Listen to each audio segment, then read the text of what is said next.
Good evening +1 class. बेटा topic क्या है हमारा? आज का सेकंड चैप्टर है बायोलॉजिकल क्लासिफिकेशन। नेक्स्ट चैप्टर आज हम शुरू कर रहे हैं। बेटा आप लोगों को पता है पिछले चैप्टर में हमने पढ़ा है बायोलॉजिकल क्लासिफिकेशन क्या होता है। किसी भी ऑर्गेनिज्म को किस में अरेंज करना? ऑर्डर में अरेंज करना, ठीक है। ऑर्डरिंग ऑफ ऑर्गेनिजम्स क्या कहेंगे हम उसे? Biological classification. और ये क्या है? एक हेरिक्रल सीरीज है, ग्रुप है। किस बेसिस पे? ऑन द बेसिस ऑफ, किस बेसिस पे बेटा? On the basis of their relationships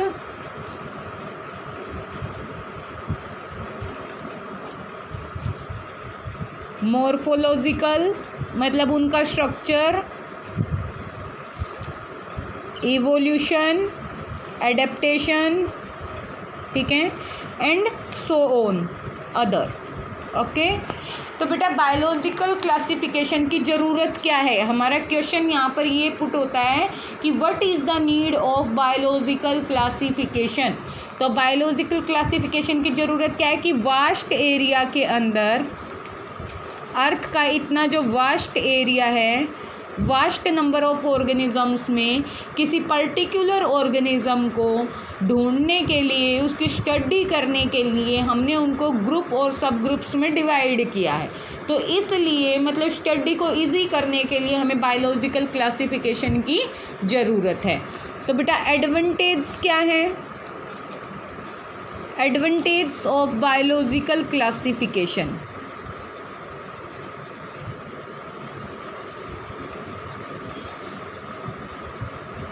advantage क्या है बेटा बायोलॉजिकल क्लासिफिकेशन की? कि ये क्या करता है? फर्स्ट ऑफ ऑल तो इट मेक्स स्टडी ईजियर। हमारी स्टडी को इजी कर रखा है इसने। दूसरा, आइडेंटिफिकेशन में हेल्प करता है ऑर्गेनिज्म की, ठीक है। तीसरा क्या करता है बेटा? ये रिवेल करता है। किसको? Reveals the relationship among the various group, among the various group of organisms, ठीक है। एंड फोर्थ पॉइंट क्या है बेटा हमारा? इंफॉर्मेशन देता है। किसके about? Information about the plant and animals, the plant and animals, ठीक है, जो कि क्या है हमारी अर्थ पे नहीं है या फिर लोकेलिटी में नहीं है, उनके बारे में भी इंफॉर्मेशन देता है। एंड फिफ्थ क्या करता है ये? फिफ्थ ये रिवेल कर रहा है इवोल्यूशनरी ट्रेंड को, इवोल्यूशनरी ट्रेंड को भी रिवेल कर रहा है, ठीक है। तो बेटा ये क्या शो करता है? Increasing complexity. किस में? स्ट्रक्चर में। किस चीज़ के स्ट्रक्चर में कॉम्प्लेक्सिटी? अलग अलग ग्रुप के ऑर्गेनिजम्स के अंदर, ठीक है। तो ये थी बेटा एडवांटेज बायोलॉजिकल क्लासिफिकेशन की। अब बात करते हैं किसकी? अब बात करते हैं objectives of biological classification. Objectives of biological classification.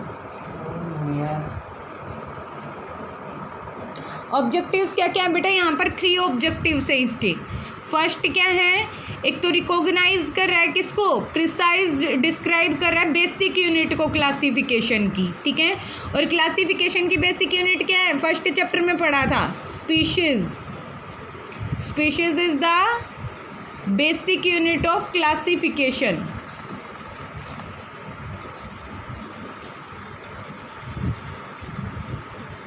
तो इसको क्या कर रहा है? रिकॉग्नाइज कर रहा है ये, ठीक है। सेकंड ऑब्जेक्टिव क्या है इसका? कि ये क्या करता है? To recognise to recognize and precisely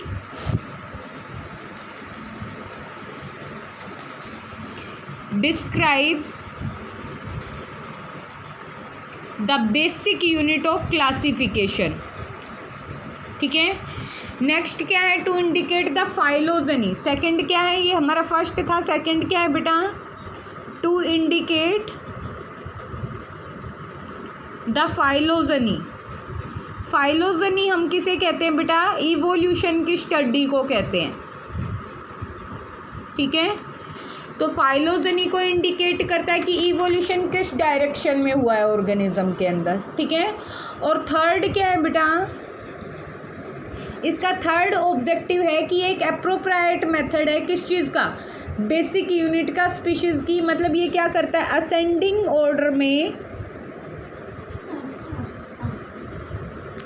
arrangement कर रहा है.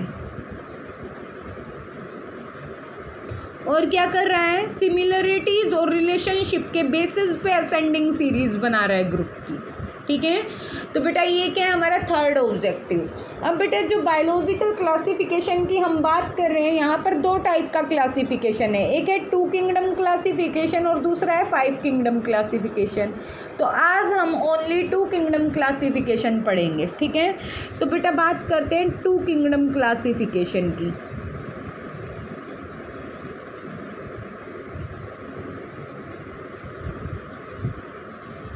टू किंगडम क्लासिफिकेशन क्या है बेटा, ये इसको किसने डिस्कवर किया, इसको कैरलस लिनस ने डिस्कवर किया था.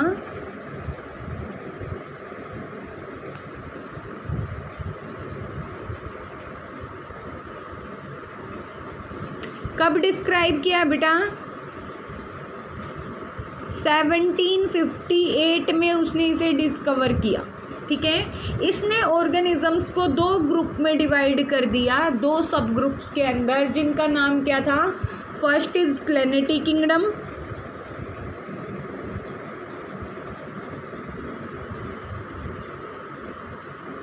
And second one is Animalia kingdom.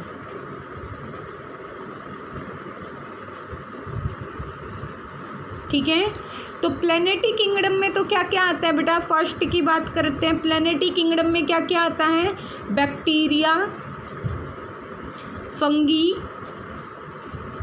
Algae, liverworts, mosses, ferns, conifers and flowering plants. ये सारे के सारे किस में आते हैं बेटा, हमारे प्लेनेटी किंगडम के अंदर आते हैं. ठीक है, जबकि अगर हम सेकंड एनिमिलिया की बात करें तो एनिमल किंगडम में क्या क्या इंक्लूड किया उसने, प्रोटोजोआंस. प्रोटोजोआंस हम ह्यूमन बींग्स के लिए हार्मफुल होते हैं, डिजीज क्योज करते हैं. ठीक है, sponge, jellyfish, worms, insects, spiders, snail, starfish,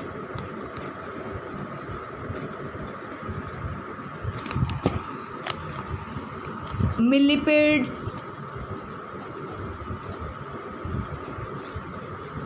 bony fish, shark, frog, lizard, birds and mammals. ये सारे के सारे बेटा उसने किस में डाल दिए, एनिमिलिया किंगडम में डाल दिए. ठीक है, अब हम इनमें डिफरेंसेस के बेसिस पे समझते हैं कि उसने क्या किया है इस स्टडी के अंदर. तो बेटा अगर हम बात करें इनके फीचर्स या कैरेक्टरिस्टिक्स की, तो एक तरफ हम प्लेनेटी लिख लेते हैं, दूसरी तरफ एनिमिलिया लिख लेते हैं. नोट्स में अलग अलग लिखे हुए हैं. ठीक है, तो बेटा फॉर्म, साइज एंड सिमेट्री की बात करते हैं सबसे पहले. Form, size and symmetry. तो बेटा जो प्लांट्स हैं, प्लांट्स कैसे होते हैं, एसिमेट्रिकल होते हैं. एसिमेट्रिकल क्यों है बेटा प्लांट्स? क्योंकि प्लांट्स की कोई पर्टिकुलर शेप नहीं है, ठीक है। कोई ब्रांच बड़ी हो सकती है, कोई ब्रांच छोटी हो सकती है, ठीक है। तो इरेगुलर फॉर्म है इसके अंदर, ठीक है। अगर बात करें हम एनिमल्स की, तो एनिमल्स में क्या है, एनिमल्स सिमेट्रिकल होते हैं बेटा। हर एक चीज़ का एक फिक्स नोज़ है, तो वो नोज़ के जितनी होगी। ये नहीं है कि पैर छोटे हो गए और नोज़ बड़ी हो गई पैरों से, ठीक है। तो इसलिए ये कैसे है, रेगुलर है, रेगुलर फॉर्म है, ठीक है। अब बेटा सेकंड अगर हम बात करें किसकी, मूवमेंट एंड लोकोमोशन की। देखो मूवमेंट एंड लोकोमोशन में क्या डिफरेंस है। लोकोमोशन का मतलब होता है एक स्थान से दूसरे स्थान तक जाना, और मूवमेंट होता है बेटा एक जगह पे खड़े खड़े अगर हम अपने हाथ पैर हिला रहे हैं तो वो मूवमेंट है, ठीक है। तो मूवमेंट एंड लोकोमोशन, तो प्लांट हमें पता है कि एक जगह से दूसरी जगह नहीं जा सकते। क्यों नहीं जा सकते? क्योंकि लैक ऑफ मसल्स की वजह से, ठीक है। प्लांट्स के पास मसल नहीं होती, इसलिए वो मूवमेंट भी नहीं कर पाते हैं। अब एनिमल्स के पास तो मसल्स होती हैं, ठीक है। तो मसल्स प्रेजेंट होने की वजह से ये लोकोमोशन कर सकते हैं, ठीक है। तो लोकोमोशन अकर्स, ठीक है। अब अगर हम बात करें थर्ड पॉइंट की, ग्रोथ की, तो बेटा ग्रोथ भी एनिमल्स के अंदर क्या है, फिक्स होती है, फिक्स टाइम तक होती है, ठीक है। और प्रोपोर्शनल होती है, ठीक है। ये नहीं है कि हाथ पैर से लंबे हो गए, ठीक है, या गर्दन लंबी हो गई, मतलब क्या है, एक फिक्स प्रोपोर्शन में ग्रोथ होगी, ठीक है। न्यू ऑर्गन्स क्या नहीं होते, न्यू ऑर्गन्स के अंदर ग्रोथ के टाइम पे न्यू ऑर्गन्स नहीं बनते, वो लिमिटेड है, ठीक है। जबकि प्लांट्स के अंदर क्या है, प्लांट्स क्या करते हैं, लाइफ लॉन्ग तक ग्रोथ करते रहते हैं, ठीक है। और नई नई टहनियाँ, नई ब्रांचेस बनती रहती हैं, ठीक है। अब अगर बेटा हम इनकी लिमिटेशन, अगर हम इसके मेटाबॉलिज्म की बात करें, मेटाबॉलिज्म में जैसे कि रेस्पायरेशन की बात करते हैं, तो प्लांट क्या करते हैं, CO2 इनहेल करते हैं, ठीक है। जबकि O2 वो क्या करते हैं, एक्सहेल करते हैं। लेकिन एनिमल्स में क्या है, रिवर्स है।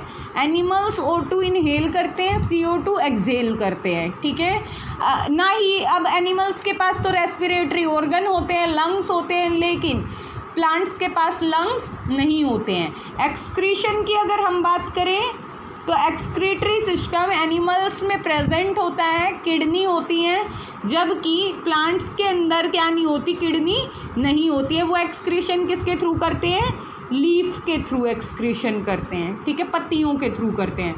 अब बेटा अगर हम बात करें सर्कुलेटरी सिस्टम की, तो एनिमल्स में क्लोज्ड सर्कुलेटरी सिस्टम होता है, जबकि प्लांट्स के अंदर सर्कुलेशन ट्यूब्स के अंदर से होता है, ठीक है। तो बेटा अब हम इसकी लिमिटेशन की बात करते हैं। 2 किंगडम क्लासिफिकेशन की लिमिटेशन क्या है, कमियां क्या हैं, ठीक है। क्योंकि 5 किंगडम क्लासिफिकेशन आया ना इसके बाद, तो क्यों आया 5 किंगडम की, हमें ज़रूरत क्यों पड़ी? तो बेटा अब 2 ग्रुप्स में इतने सारे ऑर्गेनिज्म को अंडरस्टैंड करने में बहुत प्रॉब्लम हो रही थी, ठीक है। क्यों? क्योंकि इसमें फर्स्ट पॉइंट तो ये कि ऑर्गेनिज्म को डिवाइड नहीं किया गया किस बेसिस पे, सेल के बेसिस पे, सेल स्ट्रक्चर के बेस पे। क्योंकि हमारे पास 2 टाइप की सेल होती है ऑर्गेनिज्म में, यूकैरियोट्स होते हैं और प्रोकैरियोट्स। तो इस सिस्टम ने बेटा इन चीज़ों को डिस्क्राइब नहीं किया।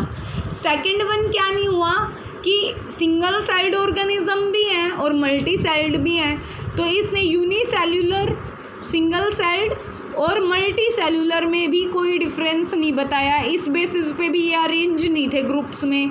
और थर्ड वन क्या था कि जो फोटोसिंथेसिस करते हैं प्लांट और जो फोटोसिंथेसिस नहीं करते, नॉन फोटोसिंथेटिक हैं, वो भी नहीं थे।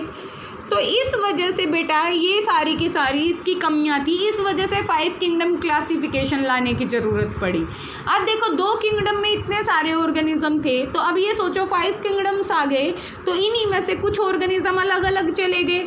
अब जैसे कि एक किंगडम आया मोनेरा 5 किंगडम क्लासिफिकेशन में, उसमें सारे बैक्टीरिया आ गए, ठीक है। तो बेटा इसलिए स्टडी क्या हो गई, उससे ईजियर हो गई, ठीक है। तो आज हम ओनली 2 किंगडम क्लासिफिकेशन पढ़ेंगे, कल 5 किंगडम क्लासिफिकेशन पढ़ेंगे।